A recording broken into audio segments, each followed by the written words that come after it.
Good evening बच्चों। देखिए, मैंने एक वीडियो में आप लोग को ये बताया किस तरीके से आपको कॉन्फिडेंटली एग्जाम्स देना है, आपको टाइम किस तरीके से सेव करना है। अब दूसरी वीडियो में आपको ये बताना चाह रहे हैं कि ये जो जितने भी चैप्टर्स हम आपको ये लिखे हैं आप लोग के लिए, कौन सा चैप्टर्स इंपॉर्टेंट है। कौन चैप्टर तो सभी इंपॉर्टेंट है बच्चों, इसमें से कौन सा पार्ट इंपॉर्टेंट है जिसको आप स्कोर करके कर सकते हो। आप अपनी जगह जगह पे पढ़े होंगे, देखे होंगे, सर आप लोग को पढ़ाई होंगी, मैम आप लोग को पढ़ाई होंगी, स्कूल्स में किए होंगे, लेकिन हम एक अपना एक छोटा सा इंपॉर्टेंट बता रहे हैं। अगर बच्चों, अगर आप सबसे पहले अगर फर्स्ट कर लो आफ्टर फिनिशिंग योर एमसीक्यू, आप अगर पीएल अप्रोप्रिएशन की तरफ जाते हो सबसे पहले अटेम्प्ट करने के लिए, देखिए इसको नंबर 1 हम दोबारा से लिखते हैं, ठीक है। तो अगर आप इसको अटेम्प्ट करते हैं नंबर 1 के लिए पीएल अप्रोप्रिएशन अकाउंट, तो याद रखिएगा पीएल अप्रोप्रिएशन अकाउंट में आपका कौन सा टाइप सबसे ज्यादा इंपॉर्टेंट होने वाला है, जिसमें याद रखिएगा ड्राइंग का स्टफ, ड्राइंग का स्टफ 6.5 अगर middle of beginning of the month हो, मिडिल ऑफ द मंथ हो, एंड ऑफ द मंथ में, ये बुक में सारी बुक्स में लिखी हुई है 6.5, 5.5 और 5, ये वाले स्टफ को आप प्रॉपर देखना। और rent against charge against profit में जितना भी चीजें आती है, रेंट पेड एंड ऑल, इसे अच्छा से देखना, लोन का इंटरेस्ट को अच्छा से देखना। ये कंप्लीट करके आप जाओगे तो डेफिनेटली। और एक और लास्ट बात, डिस्ट्रीब्यूटेबल प्रॉफिट का स्टफ जो आप लोग किए होंगे, क्रेडिट माइनस डेबिट करके जो भी फिगर आता है 5/1, अगर वो आफ्टर चार्जिंग है तो अगर परसेंटेज अगर दे दिया 5% तो 5/105, नहीं दिया तो नॉर्मल 5% लेके बना सकते हो। अगर आप ये करके जाते हो तो मुझे ये उम्मीद है कि पीएल अप्रो में कुछ इस तरह का स्टफ आने वाला है कल के लिए।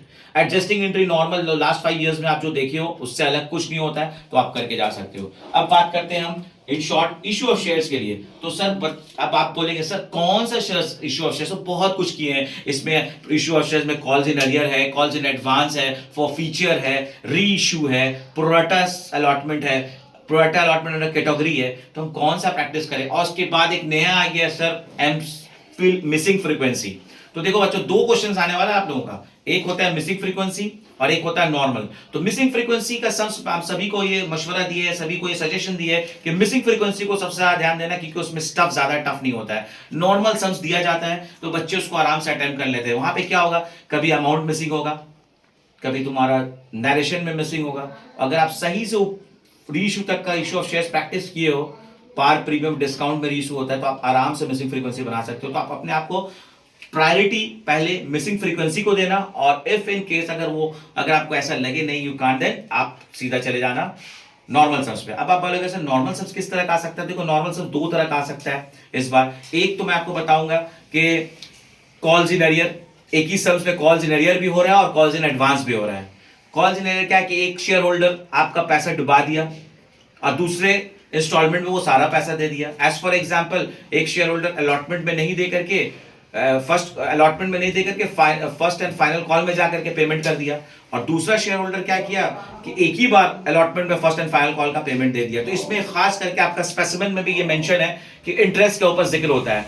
तो अगर आप अरियर अगर हो देता है तो आपको इंटरेस्ट देना पड़ता है, और एडवांस में अगर इस तरह का हालात आता है तो उसमें इंटरेस्ट खुद शेयर होल्डर को देना पड़ता है, उसमें अरियर में से मिलता है। एडवांस देने से खुद मिलेगा शेयर होल्डर को, कंपनी को देना पड़ेगा, और अरियर होने से कंपनी को ऑलरेडी अमाउंट मिलता है। तो ये 2 चीजें जो इंटरेस्ट का सम्स है, इसको आप अच्छे से देखना, क्योंकि एकदम पहला इंपॉर्टेंट है। और दूसरा इंपॉर्टेंट जैसे आप सब जानते हो प्रोरेटा कैटेगरी, प्रोरेटा कैटेगरी में ये भी याद रखना किस तरह से अप्लाइड को अलॉट में चेंज करना है, ये एक इंपॉर्टेंट पार्ट है इशू ऑफ शेयर्स के लिए। तो आपका दोनों 20 मार्क्स का भी क्लियर किया। उसके बाद बच्चों, अगर आप नजर फेरते हो कंपनी फाइनल अकाउंट में करना है या एडमिशन, चलो एडमिशन के बारे में बात करते हैं। तो अगर एडमिशन का कौन सा सबसे इंपॉर्टेंट है इस बार, तो मेरे तो आदत है बच्चों को टाइप्स पे बताने का, तो हम 2-3 टाइप्स हम आप लोगों को क्लियर कर दे रहे हैं। एक तो आप अच्छे से एडमिशन का सम्स देखना, खास करके प्रोपोर्शनेट वाला पार्ट जो होता है लास्ट में, कैपिटल जो दिया जाता है किस तरह से प्रोपोर्शनेट करके पार्टनर्स का पैसा को कैपिटल अकाउंट और करंट अकाउंट में डिवाइड करते हैं, ये एक याद रखना। और दूसरा total capital of the firm is fixed, इसे अच्छा से याद करके जाना। इस बार मुझे ऐसा लगता है कि एडमिशन में यही टॉपिक आने को चांसेस है। And dissolution is a very simple process. यहां आपको all the partners are solvent ही रहते हैं। आप तो ग्रेजुएशन में नहीं हो कि इंसॉल्वेंट वाला आए या सारे के सारे पार्टनर इंसॉल्वेंट है, या नॉर्मल आता है सॉल्वेंट पे। तो आप जो नॉर्मल स्टफ करते हो, आपका रियलाइजेशन आने वाला है इस बार, ये पक्का एकदम इंपॉर्टेंट है, रियलाइजेशन ही आएगा। आप अच्छा से रियलाइजेशन का सारा स्टफ, इवन आप बुक के एग्जांपल्स देख लो, आप डिसोल्यूशन बना दोगे। मैं आपको एकदम पक्का बात बताता हूं, after seeing the all the examples of the book you can handle the dissolution very very well. तो dissolution is also a productive chapter जिसमें आप बहुत आराम से मार्क्स उठा सकते हो। उसके बाद आपके पास टाइम, अगर आप 1.5 घंटा का वक्त निकल जाता है तो आप आगे बढ़ोगे। तो आप देख रहे हो अब दो बच गया है, रेशियो लेस कैश फ्लो। क्या करें रेशियो लेस कैश फ्लो में? अगर आपको दोनों में जो इजी लगता है, अगर रेशियो का फॉर्मूला आप अच्छा से प्रिपेयर करेंगे तो आप रेशियो अटेम्प्ट करना। अच्छा, अब रेशियो का अगर बात करेंगे तो आपको ये बात जरूर बोलेंगे, 4 तरह का रेशियो है। एक है तुम्हारा liquidity ratio, solvency ratio, profitability ratio और एक्टिविटी रेशियो। इस चारों रेशियो से एक सम लेने का आईसीएससी रूल्स रखा है, तो आपको तो 2 ही अटेम्प्ट करना है, 3 ही अटेम्प्ट करना है। तो आप एक काम करो, अच्छा से स्टॉक टर्नओवर रेशियो को पढ़ लो, जिसको इन्वेंट्री टर्नओवर रेशियो बोलते हैं, और stock turnover ratio, working capital turnover ratio और क्रेडिटर और डेबिटर टर्नओवर, ये सब एक्टिविटी रेशियोज में आता है। तो आप एक्टिविटी रेशियोज का 4 पार्ट है, उसको अगर आप अच्छे से कर लोगे तो आपका एक सम, और उसमें से मैं आपको इंपॉर्टेंट बता रहा स्टॉक टर्नओवर रेशियो के ऊपर सम, जिसका फॉर्मूला होता है stock turnover ratio is equal to cost of goods sold by average stock. ये अच्छे से आप पढ़ के जाओगे तो आपको रेशियो एनालिसिस में हेल्प मिलेगा।